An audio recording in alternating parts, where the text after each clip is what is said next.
There's a land that I have heard about so far across the sea. There's a land that I have heard about so far across the sea. My name is Judith Shaw. When my mother passed away in 2020, I decided to turn my immense grief into something positive and enrolled on a media course at UA92 in Manchester. My mother came to the UK in the era referred to as the Windrush generation. She was escaping domestic violence in her hometown in Jamaica. This is the suitcase that she arrived with, and growing up I always used to look at this case and wonder how on earth she had the courage to leave her homeland and take that massive step into the unknown. This journey happened to many people, all for different reasons and all with different stories to tell. The Windrush scandal came to light in 2017 and alerted the world to many tales of injustices. This year, I was introduced to a wonderful project that told the stories of some of these people, the forgotten generations. I travelled to Birmingham to speak to the founder, ex-RAF serviceman Donald Campbell. It's a real pleasure being here today, and thank you for meeting with me. Before we talk about the forgotten generations, tell me a little bit about yourself. So good afternoon, Judith, and thank you very much for involving the forgotten generations in your project. My journey is that I was born in Jamaica, and I was left as a 4-year-old by my father. He came to England, and then later on my mother left us as children when I was 7. Why did you join the RAF? So I came to England age 13, went to school, and while I was at school, for some reason it came into my head that I wanted to be military. I then approached my teacher and said that I wanted to join the military, and he said which one. And the Royal Air Force suited me best in terms of what they had to offer. So they said to me that I'll be working with aircraft and travelling, so perfect. Because I lived in Birmingham City as well, which is for me was a bit claustrophobic, and I knew there was a bigger world out there. I wanted to see that bigger world and travel, meet people, so the Air Force was for me. It was so much more than I expected, you know, working on fast jets and helicopters and meeting people all around the world, from Northern Ireland to the Falklands to USA, Canada, Belize, and lots of other countries. It was just, I just think I was very fortunate. I tell people that I went to the University of Life. Right, so now on to the forgotten generations. What is the forgotten generations? The Forgotten Generation is a company that I founded 18 months ago. And the reason why I founded this company was to record and archive the contributions of African and Caribbean people, as in British African and Caribbean people, of what they have done for Britain and beyond, because I realised that a lot of this information is not known. And even more so, this sort of information should be taught in the schools to youngsters, to educate them of what their foreparents have done. Yeah. Because their foreparents are trailblazers. So, you know, the fact that they're not taught about what their foreparents have done is somewhat of an injustice, really, because I think all history should be taught in school. So the Forgotten Generations is really behind the idea of getting a permanent fixture of black history in the national curriculum. I've looked at many of the stories on the website, and I've picked out 3 for us to talk about today. The first one being Herbert Morris. Tell me about him. So the Forgotten Generation website is an educational tool with so many different and varied information on it. Some are military and some are civilians. And the striking military ones are, as you mentioned, Herbert Morris, which was in the First World War, because black people weren't allowed to join the military, as in Navy, Army, Air Force per se. And a lot of them wanted to defend the mother country because they thought about England or UK as the mother country. They wanted to join and to do their bit to defend the mother country and also to defend the Caribbean, because the Germans were also in the Caribbean with the U-boats, etc. So the way out was to formulate what they called the British West Indies Regiment, which was formed down in Seaford in Essex in 1915. They had 11 battalions, and young Herbert Morris left Jamaica when he was 16. Herbert Morris ended up in France with the 6th Battalion.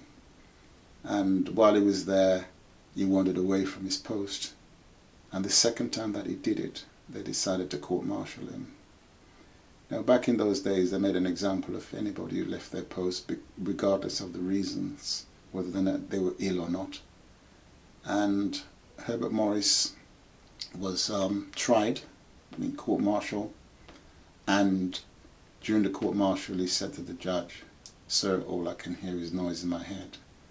So you can imagine, age 17, having left the Caribbean 5,000 miles away, and he's still a child, and to be standing there on his own, really without much of a help, and being court-martialed to be shot at dawn, which is what he was, shot at dawn, by his own countrymen.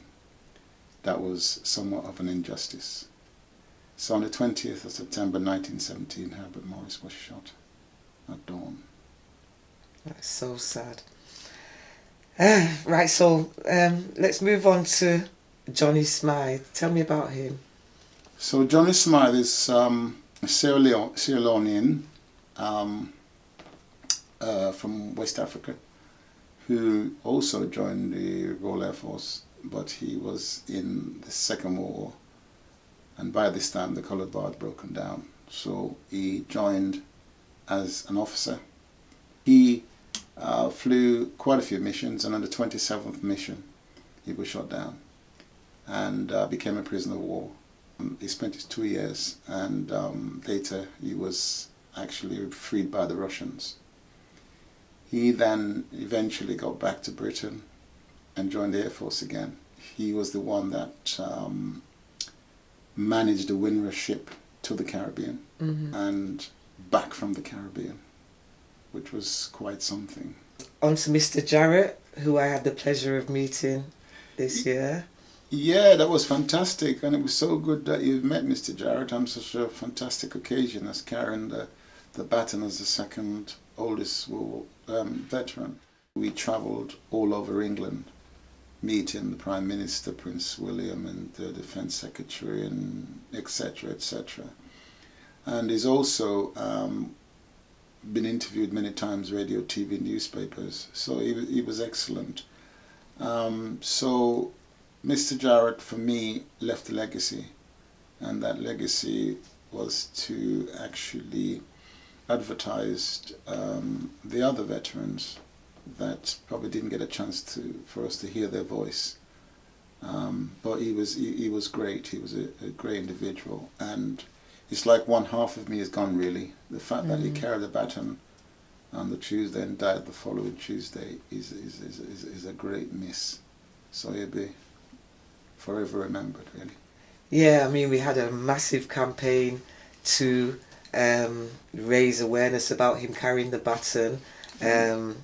It was so great to see all the communities across the UK join together, holding up the flag and saying, "March on, Mr. Jarrett." Mr. Jarrett. Mr. Jarrett, march on! Hey! Keep it rolling, Mr. Jarrett, march on! March on, Mr. Jarrett, march on! March on, Mr. Jarrett, march on! March on! March on, Mr. Jarrett, march on! We had a song about it by Negus. Yes, Yeah. It was Fantastic. It was a great time. War veteran, our hero, 98-year-old, Mr. Jerry, Marcha, cheery man.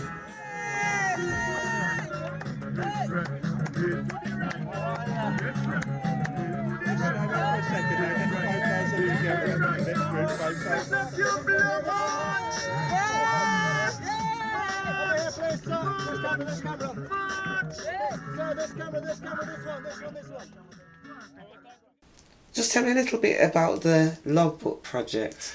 So the logbook project is where Nicholas Devoy, the son of Cyril Devoy, is sending his father's logbook around the world to collect signatures of World War II veterans. Oh, wow. And it's a fantastic project, really, and it's gaining momentum all the time. Fortunately, I was able to get Mr. Jarrett to sign it before he passed away, which was absolutely fantastic. And it's also been in lots of different countries, you know, from Japan to USA to Caribbean, all over the place. Okay. Excellent project. The logo for Forgotten Generations is taken from the Forward Together monument in Birmingham city centre. What does this monument signify and how does it relate to you? Well, the monument Forward Together is a monument representing the industry and people of Birmingham. Mm-hmm. So there are 25 people on this particular monument from different races, colour, creed, and also disabilities to represent the people of Birmingham, and actually linked to a chain that's linked to the coat of arms, pulling the coat of arms into the 21st century. And I was very fortunate that I was asked to be a part of that particular project. So I'm a part of the monument. So when I started the Forgotten Generations, I wanted to make a logo, and I thought, why not use my head of that particular monument of me to make the logo? So perfect. Right, finally, Donald, what are your hopes for the Forgotten Generation? Education is key. So the whole of the Forgotten Generation is all about education, education, education. Well, it was lovely speaking to you, and thank you very much for what you're doing, telling the stories. Yeah, it's really important, and I appreciate it. Thank you very much, and it's great to know that there are people like yourselves out there that are interested in this sort of thing that we're doing, and the government also so far have been interested because we got a Points of Light award from the Prime Minister for the work that we're doing. So we're obviously going in the right direction. Yes, well done. Thank you. Thank you. Thank you. It has been a very emotional time for me learning about the struggles faced by the people of the Forgotten Generations. A song that has always resonated with me is Dreamland by Marcia Griffiths, especially the line, "Surely we'll never die." I reached out to local artist Misha B and the band Rough Trade to recreate this song. I wanted to pay tribute to members of my community who have their own stories about coming to the land of their dreams. I reached out on social media for photographs of loved ones from the Windrush era who had passed away. I used the song as the backdrop for the tribute. There's a land that I have heard about so far across the sea. There's a land that I have heard about so far across the sea.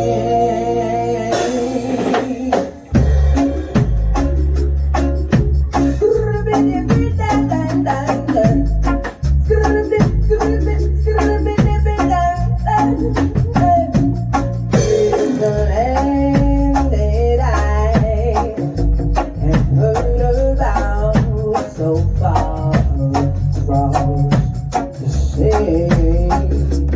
There's a land that I never heard about, so far across the sea. To have you on my dreamland would be like heaven to me. To have you on my dreamland would be like heaven to me. We'll live together on that dreamland, and we'll have so much fun. We'll live together on that dreamland, and we'll have so much fun. We'll get our breakfast from the trees. We'll get our honey from the bees. We'll take a ride on the waterfall, yeah. And we'll count the stars in the sky. And surely we'll never die. And surely we'll never die. And surely we'll never die. And surely we'll never die.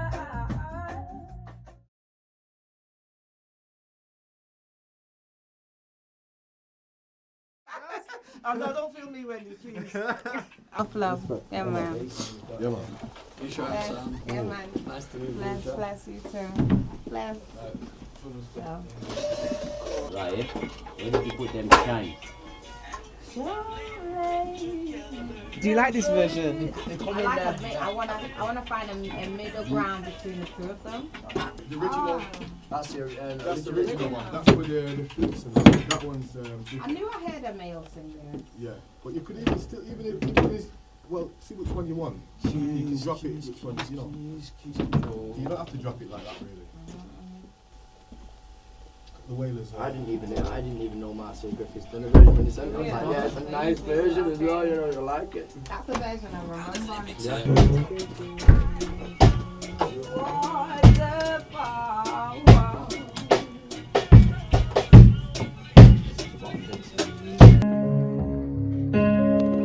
There's a land that I have heard about.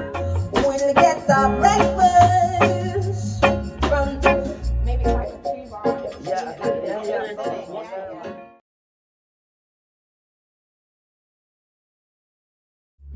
To have you on my dreamland would be like heaven to me.